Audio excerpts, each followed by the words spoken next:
Okay, question 6 has us dealing with this parabola, and it apparently represents a ball thrown by a child where x is the horizontal distance and y is the height in feet above the ground. So how high is the ball when it leaves the child's hand? What's its maximum height, and when does the ball hit the ground? So very realistic question. Throwing a ball, it's going to be in the shape of a parabola, and those are all sounds like questions that you would maybe actually care about. So if I tried to graph this, the y-intercept would be when x is 0. So if I plug in 0 here, it goes to 0. This would go to 0 and would give me 4. So when x is 0, y is 4. And since the coefficient of x squared is negative, that tells me it's going to be a parabola that opens down. So I don't know specifics, but it looks something like this. Now, in context of this question, this would be like at time 0. So the ball's certainly not going to go backwards in time. So I'm not really interested in that. And I also realize that the ball's not going to go into the ground. It's not going to go to a negative height, so I don't really want that either. So that's the part of the parabola that I'm interested in. Although, okay, if I graph this in my calculator, it would go on forever both directions, obviously. Okay, so question 1. How high is the ball when it leaves the child's hand? Well, that would be right here. This would be it leaving his hand, and I already figured out by plugging in 0 for x, it was 4. So part A, 4 feet. Part B, what is the maximum height of the ball? So I can see that it occurs here, and the math terminology there, well, this is a maximum, but more vaguely would be to call it a vertex. I guess if you had a calculator and you had time, you could graph it and you could try to calculate the max like I did in question 5, if you watched that one. But a quicker approach is to just know that algebraically the vertex will always be, the x value, will be negative b over 2a. So for this question, negative 2 over 2 times a, which would be negative 1/3, which would be negative 2 times negative 3. Dividing by 1/3 is the same as multiplying by negative 3, and that would be 6 feet. Now you have to be careful. 6 feet is not the maximum height. 6 feet is when the maximum height occurs. So 6.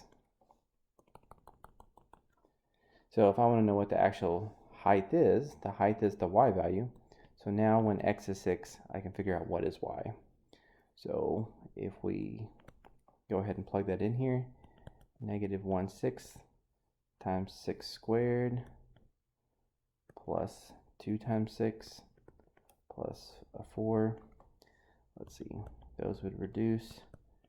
Negative 6 plus 12 plus 4. 6 plus 4 would be 10. So the max height is 10. So really it's just asking for vertex, but in context of a real life problem. All right, and to finish off, it wants to know part C, where does it hit the ground? So on a graph, it's pretty easy to see that that's the x-intercept would be where it hits the ground. That's when the height is 0. So if I take this equation down here, x-intercepts occur when y is 0.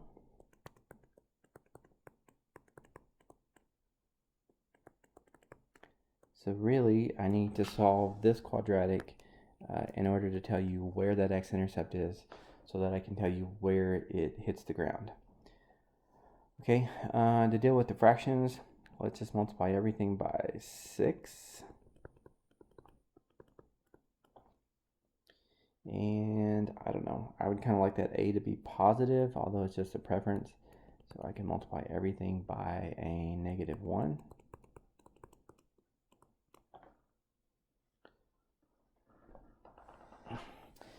Okay, so now it really just comes down to solving this quadratic.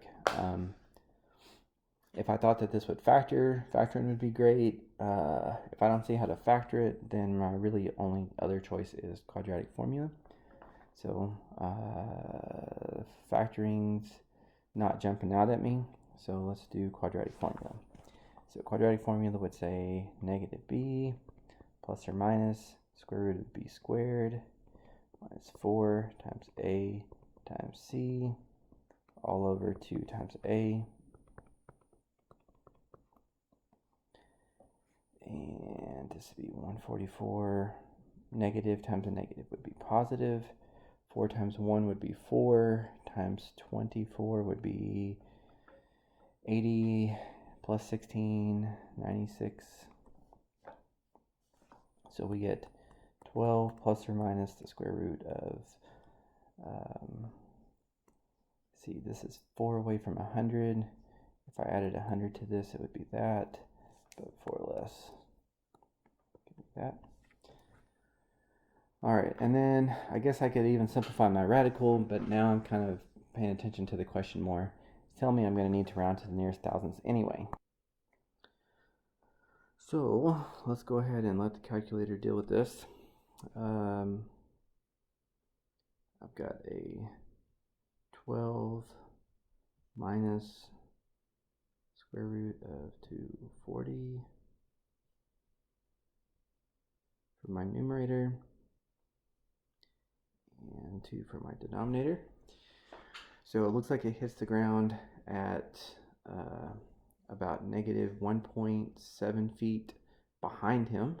So that would be the situation where if the ball was going backwards in time, which of course we don't care about, but quadratic formula says plus or minus. So I did the minus first, just so you could see that part of the answer didn't make sense. So let's try plus. And so the other x-intercept is about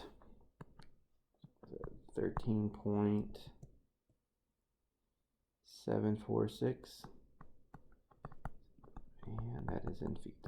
So x-intercept in this case represents where the ball hits the ground.